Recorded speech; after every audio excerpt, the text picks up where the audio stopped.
Amaini, mungasiye murume achiende ega shuwa. Muchaigirwa zvirwere.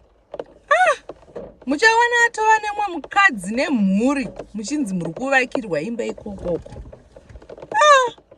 Muri right here imi. Kudzokera kumusha? Going back to Zimbabwe for what? Huh? There's no electricity there. What about if you get sick? Why go back? What about the children? So one of the things that you will find the moment you share that you have plans to relocate back to Zimbabwe or whichever African country you come from, people will instantly have something to say. And some of the statements are standard. They are going to revolve around the political climate in that country, the services within that country, be it bin collections, the electricity, water, around utilities, the roads. They will have something to say about those things, or they will say something about the economy, the economy. They will talk about how the economy is not so good. And then if all fails, then they will move on to talking about the healthcare system. So it's usually around those things. So I am going to tell you how I respond to people when they come at me with those statements. So welcome to our channel, The Tandi's Living the Good Life. I am Mrs. Tandi. Amazurvi to you, okay? And we talk about our journey back to Zimbabwe. So we currently live in the United Kingdom and we are planning to relocate back to Zimbabwe. So that's what we do here. We also do lifestyle vlogs. I enjoy vlogging and I thought it would be good for me to bring this onto this channel just to show you how life is in the UK for us. And of course, we share a lot about what is happening back home. So you guys, you have really been supporting the last video that I put up and I've had great comments and feedback. So thank you so much. But here's the thing. A lot of you are watching this channel and you are not subscribed. Subscribing. It's not by force, but it's for free.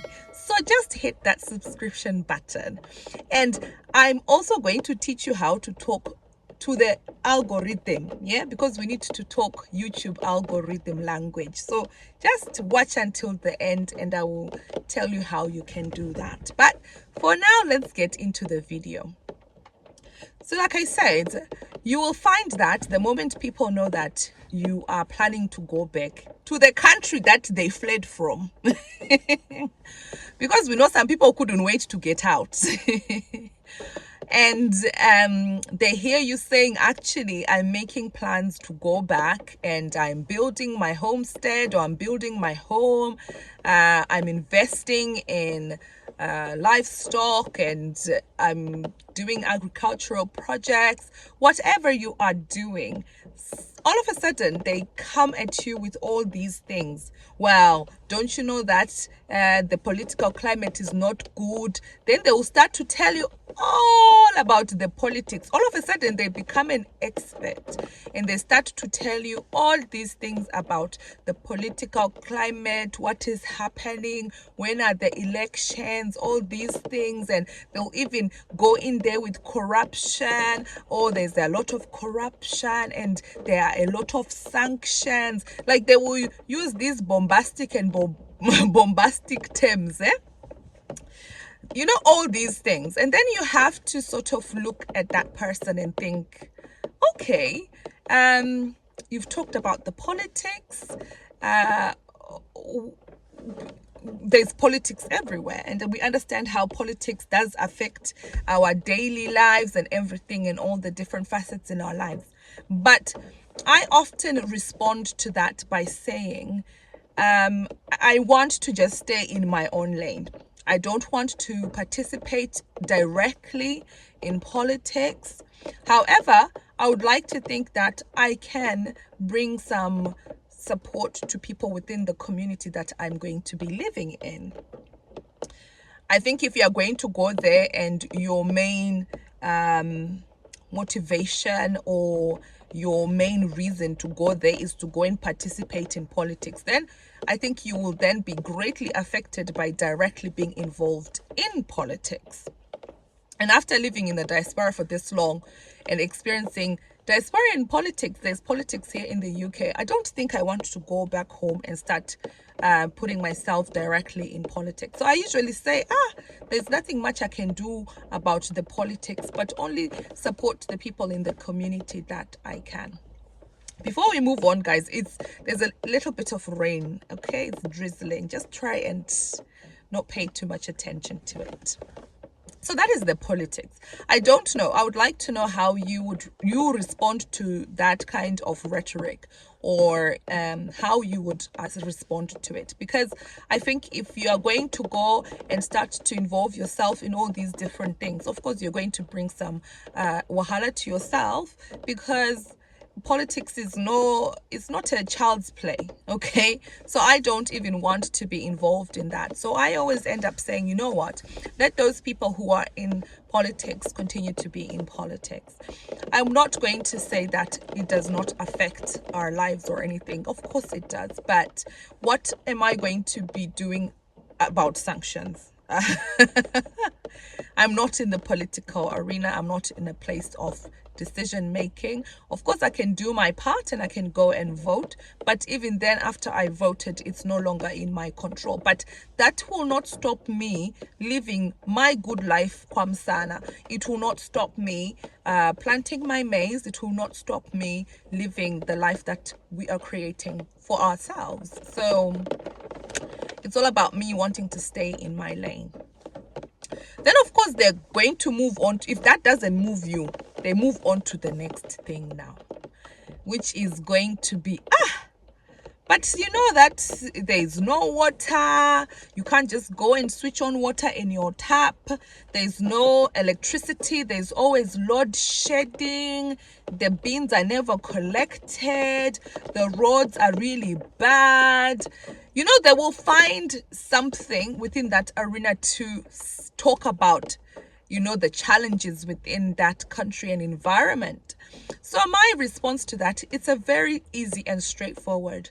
It's going to be saying to them, it's usually just explaining to them that actually we have gone down the living the off-grid option, because that is an option. Some people are going to choose to be connected to the grid, but we've chosen the option to invest our money in having a borehole, in getting our solar panel installed, and also working on better ways for us to deal with any kind of refuse. I'm very big on sustainability and being green and all that stuff. So we're working on options that will allow us to deal with a lot of the refuse or the waste that we produce ourselves. And also we're going to be working on keeping it to a minimum, because that's something that even I identified as a challenge as well. Guti, how do we deal with our waste, plastics and things like that? So that's what I usually say. There's a way that you can take yourself off the grid and you can still, you know, enjoy your life. So it's not a reason for me to stay in the United Kingdom because I can get electricity and gas and all these things. And it's not a dura futi. Things are quite expensive in regards to utilities here in the United Kingdom. So those things, I always tell people, it's not a big problem. You dig your own borehole, you're going to get water around your homestead, and in your home you can flush your toilets. There's no need for me to stay in the UK because I can go into a toilet and I can flush it. I do not need to stay here because of that convenience. There's something that I can do about it. So then if you sort of deal with that, with those statements about utilities and everything else, and the roads, of course the roads, of course the roads. Yes, the roads are not the best, but it's one of those challenges that you will have to overcome, and you can overcome it by buying a bigger vehicle, or like there's a way that you can do it. we act as if there are no people living in Zimbabwe and everyone has moved to the diaspora. Granted that some people want to, but haven't been able to get the opportunity. But there are people that will tell you, "Kuti sisi tirima die hard. We were never going to leave Zimbabwe. We are Zimbabweans and we love our country." So they've been living, driving on those roads and everything else, and they are fine. So for me, yes, it's a challenge. Can I do something about it? Maybe to make it comfortable while I'm going through those bumpy roads. I can do something about. No wahala. So then the next statement. The next statement now is, eh? What about if you get sick? That's the next statement. What about if you get sick? So if you don't know this, if you're in the United Kingdom, I don't know about other diasporan countries. I know that in America, healthcare is very much private. Whereas here in the United Kingdom, we've got something called the NHS, which is the National Health Service. So that means that you can get any kind of healthcare support or medical assistance from the point of entry for free without paying. So depending on the country that you live, when it comes to your medicine, most people have to pay unless if they meet a certain eligibility criteria, and then they can get their medicine at a reduced rate or for free. In Wales, all our prescriptions are for free. So it doesn't matter whether I'm getting diabetic medication or whatever, it is for free. So then people concentrate on that. What about healthcare? What if you get sick? And I always say to them, well, then, you know what? Even the NHS is getting to the point where I'm sure in a few years' time or a couple of decades, it's going to be privatized. So you need to understand that we need to get ourselves used to paying for medical aid. There is medical aid.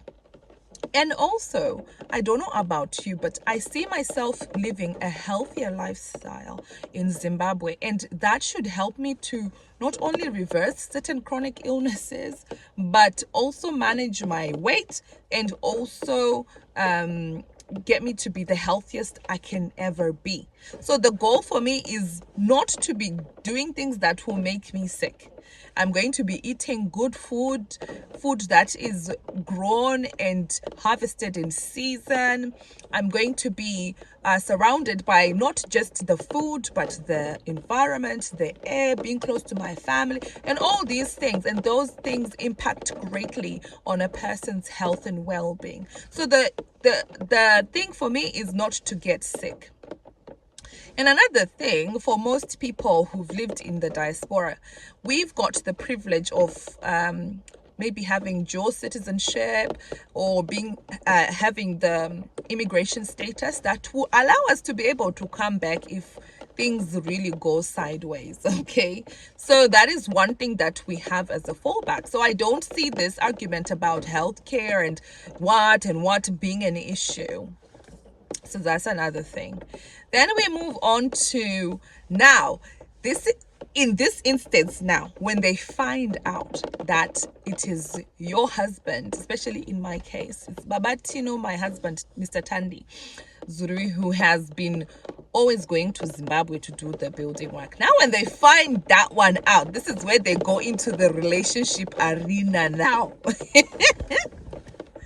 I'm laughing because I've come up against this one so many times. It's when they are telling you, you are letting your husband go to Africa. Don't you know about Africa? That is where the women there are so bad. By the time your husband comes back, he's got a wife and he's got children. And that house you think he was building, he was actually doing everything for his family back home. Don't you know that men, they cheat? Huh? How can you let your husband go there? Don't you know that they cheat when they get there? So you find people coming and telling you all these things, and everything is always coupled with a horrendous story. Yeah, so and so the husband was going up and down to Zimbabwe every year, and then when he came back with and gave her AIDS. it gave her HIV.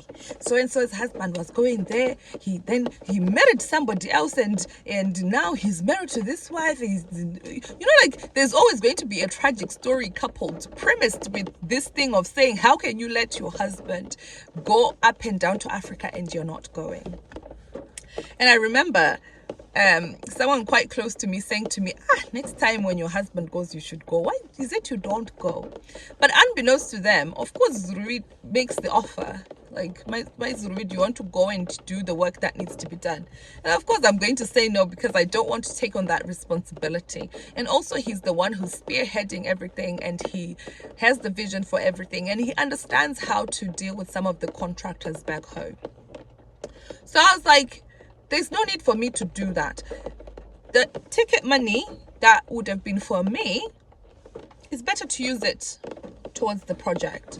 And also sometimes there's no ticket money for the second person. So there are also these different type of reasons why it just makes sense that the person who is most capable goes. And I know that where we are building our house, there is a couple who are also building a house, and apparently for that couple, the person who was coming and doing everything, it wasn't the husband, it was the wife. Yeah, so she was the one going and doing everything. So in the case that a woman is the one doing it, people then are sort of like impressed by it. So the people that were sharing it were like, wow, we've never seen people doing this. Men are the one who come and build, but the person who's been mostly coming and who's completed most of this work is the wife, So in your couplehood, choose the person. What I'm trying to say is, in your partnership, you need to choose the person who is most capable of the job.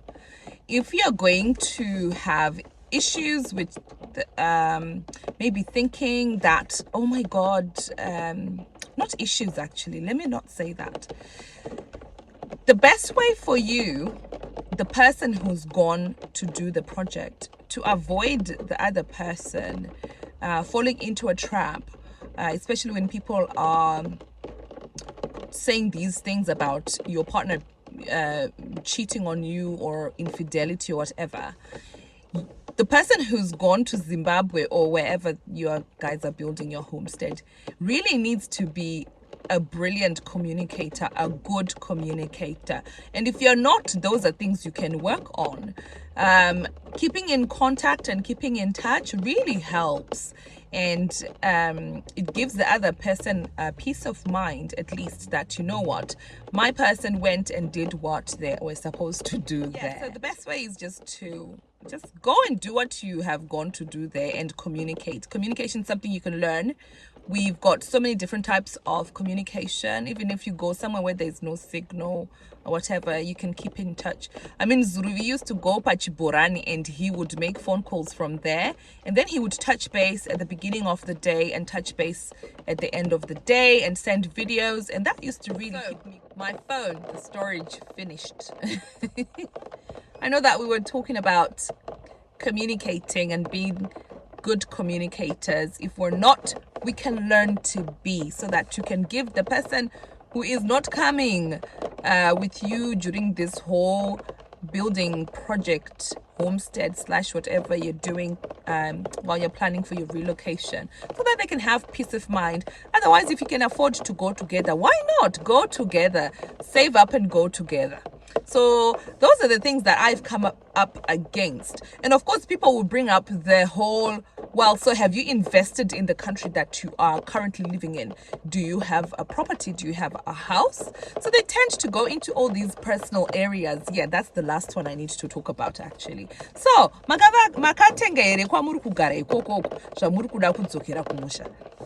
that's the next thing that they are going to ask you, because we all aspire to buy houses in the diaspora.